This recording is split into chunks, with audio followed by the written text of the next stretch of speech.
Boa tarde. O meu nome é Eduardo Padrão Hernandes, sou professor de Física do Departamento de Física da Universidade Federal de Pernambuco.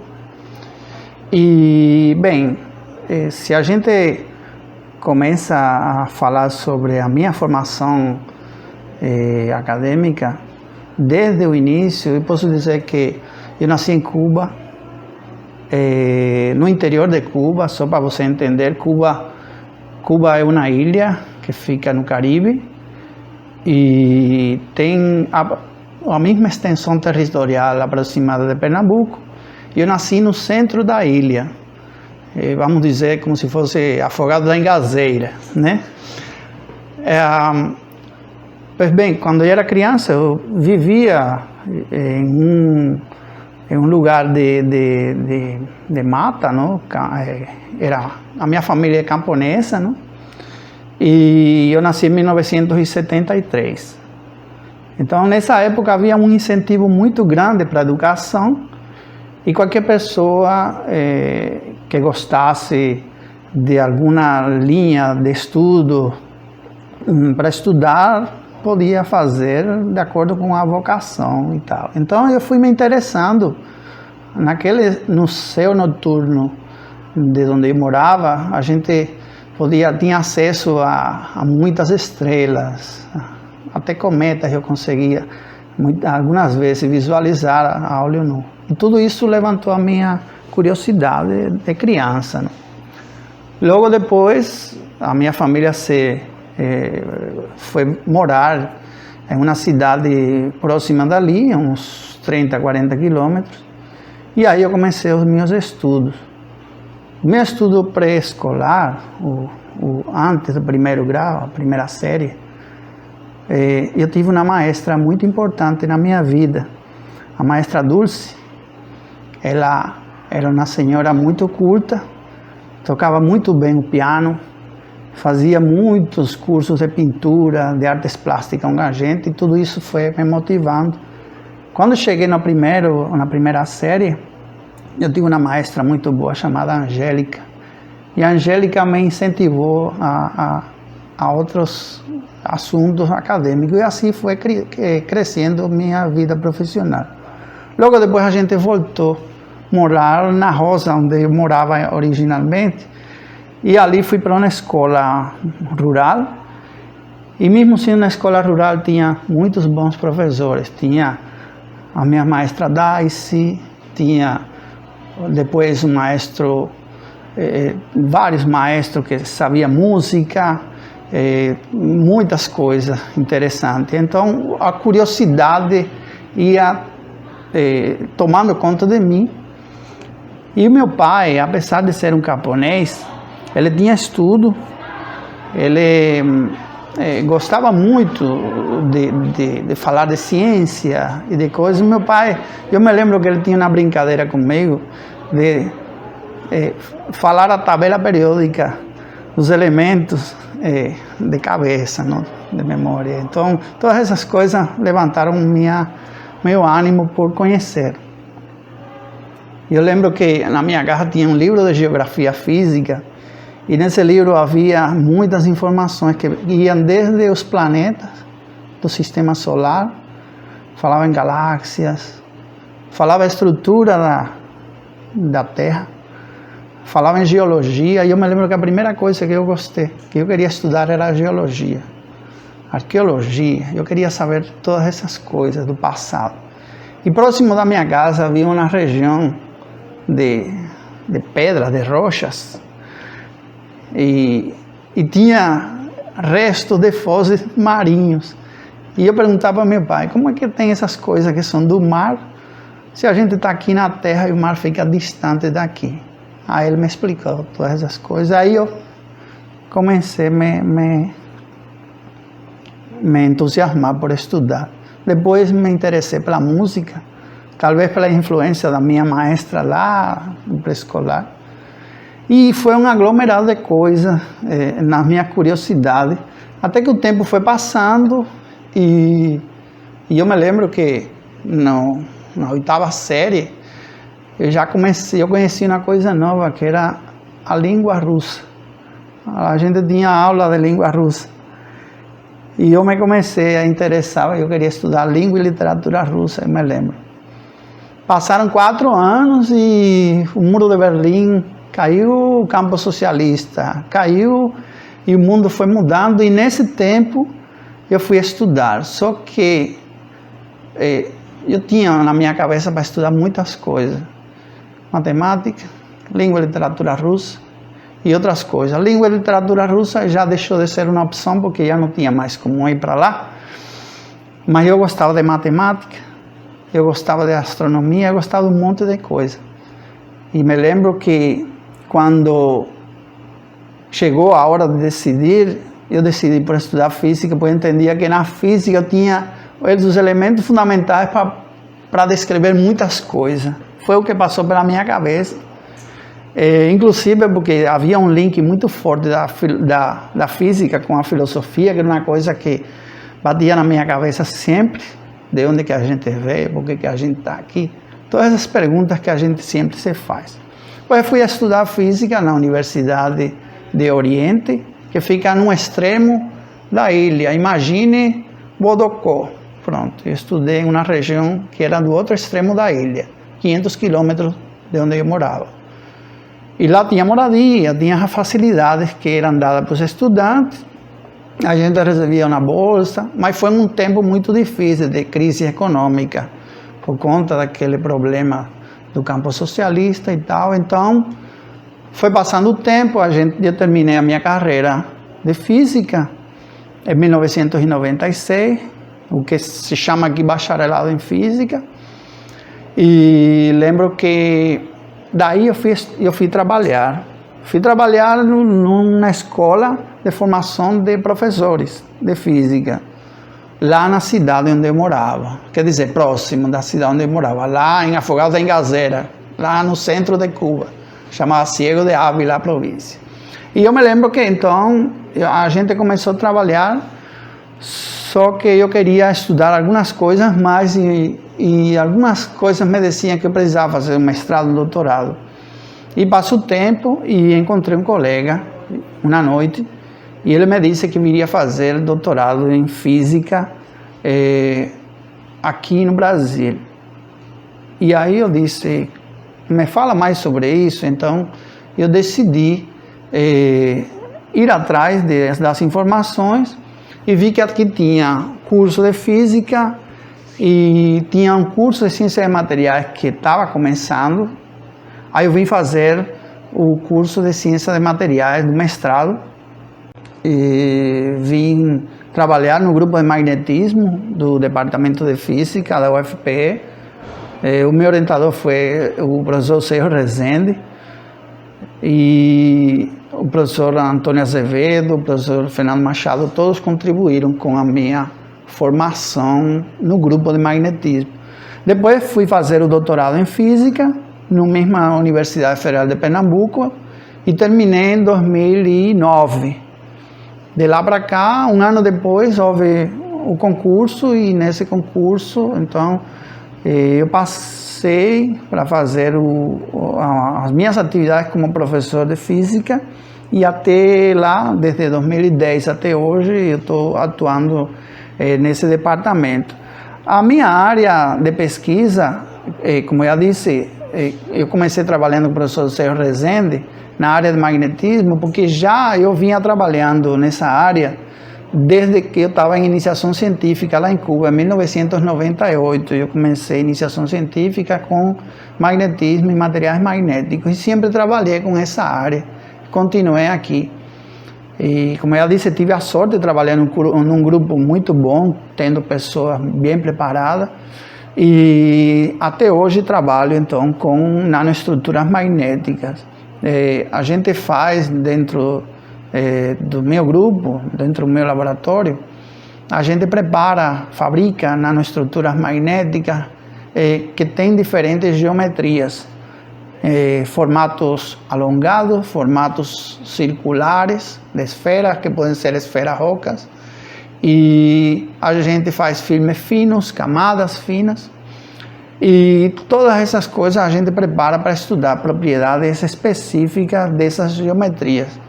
E isso a gente faz porque tem muitos fenômenos que são baseados no formato dos objetos, quando esses são nanométricos, e as tecnologias de gravação magnética, sobretudo, se fundamentam em fenômenos que estão na escala nanométrica e que tem muito a ver com fenômenos, já disse, do magnetismo. Então, no nosso trabalho, a gente faz estudos teóricos por simulação computacional, a gente faz preparação dos materiais, a gente estuda os materiais e estuda as diferentes propriedades que eles venham a apresentar, dependendo da geometria, da composição química e por aí vai. Esses estudos são importantes. A área de magnetismo é muito importante pelo seguinte: a bússola magnética, se você se lembra, o primeiro objeto que se viu como bússola magnética foi a base dos descobrimentos das Américas, porque para as navegações, os grandes navegadores não conseguiam se orientar abaixo do Equador, e a bússola foi um objeto que foi fundamental para esse tipo de atividade socioeconômica, política e tal. Então, os processos magnéticos começam a ter essa importância. Depois, em 1800 e tanto, quando se descobriu a relação entre a corrente elétrica e os campos magnéticos, então vieram outros processos a acontecer e novas tecnologias. O gerador elétrico, todo mundo hoje em dia vê o gerador elétrico como uma coisa muito simples, mas tem muito a ver com a parte de pesquisa em magnetismo e materiais magnéticos. De lá para cá, o motor elétrico, os geradores elétricos são a base de muitas tecnologias que substituíram os motores a vapor que existiam antes e outras coisas mais. Se você vai num automóvel, em qualquer tecnologia, você verifica que tem motores elétricos em todo a faixa, como é? Em todas as regiões da indústria moderna. Só que depois disso veio outras aplicações, depois não, já tinha outras aplicações de materiais magnéticos que tem a ver com, como já disse no início, gravação magnética, tudo que tem a ver com transmissão de ondas, de sinais, o processamento de dados, o armazenamento de dados, tudo passa por as propriedades magnéticas dos materiais. E hoje em dia se fala muito em 5G, onde você tem dispositivos que trabalham com uma faixa de frequência maior do que a faixa de frequência que se utiliza normalmente nos celulares, que é na faixa de 2 GHz, mas todas essas tecnologias são fundamentadas em processos, em fenômenos magnéticos, eletromagnéticos, para falar de uma maneira mais ampla, e tudo é possível graças a que você tem fenômenos que ocorrem em escala pequena e que trazem e que facilitam a utilização desse fenômeno para maior rapidez de transmissão de dados, para maior rapidez de processamento de dados e para maior capacidade de armazenamento desses dados. Eu me lembro, eu tenho lá no meu laboratório, eu esqueci de trazer, mas eu tenho lá no meu laboratório um disco de armazenamento magnético que a gente utilizava quando eu estava que a gente utilizava quando eu estava na universidade estudando. Era um disco que era de 512 kV.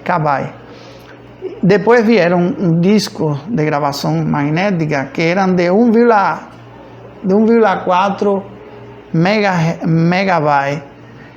E HD dos computadores eram de 200 megabytes, uma coisa assim. De lá para cá, muita coisa mudou. Muita coisa mudou. E aí surgiram discos rígidos, já como esse aqui. Hoje em dia, você tem tecnologias que tem discos rígidos que são de alguns gigabytes, e ainda hoje existem outras tecnologias que são discos de estado sólido. Se a gente para nessa tecnologia aqui, a gravação aqui acontece em uma mídia, em um disco, e em cima desse disco você tem objetos magnéticos que são capazes de manter a informação, porque esses objetos ficam magnetizados.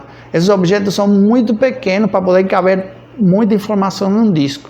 Antigamente o homem não tinha a capacidade de fazer objetos magnéticos muito pequenos e de maneira controlada, e aí os discos eram maiores e tinham menos capacidade. Além disso, o leitor e gravador da informação foi melhorado a partir de um fenômeno chamado magnetoimpedância gigante, magnetoresistência gigante. E houve outros avanços tecnológicos nos últimos anos que fizeram, que possibilitaram que o magnetismo fosse a chave para fazer com que a tecnologia avançasse e você tivesse a possibilidade de ter... Eu me lembro quando eu era adolescente, eu escutava muito, dizia, no futuro os computadores vão caber na palma da nossa mão. Hoje em dia todo mundo tem um computador na palma da sua mão. E tudo isso tem a ver com, entre outras coisas, mas tem a ver muito com os avanços na tecnologia de materiais magnéticos. Outro avanço importante no magnetismo é a existência de ímãs muito forte. Bem, existem muitas tecnologias para fazer ímã. Existem ímãs que servem para fazer levitação de objetos. Todo mundo escutou falar de trem-bala. Existem ímãs que permitem fazer a geração de eletricidade nas turbinas eólicas que todo mundo enxerga nas estradas quando passa, aquelas turbinas gigantescas.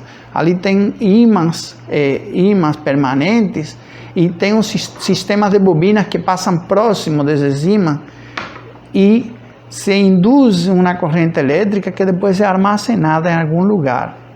Bem, a área de magnetismo também é importante, porque, não sei se vocês já têm visto, mas bobinas como essa que se encontra aqui são utilizadas para diversos processos, desde fazer imagens de partes do nosso corpo, até colocar organismos vivos para serem submetidos a campos magnéticos e gerar processos fisiológicos que possam permitir algumas modificações.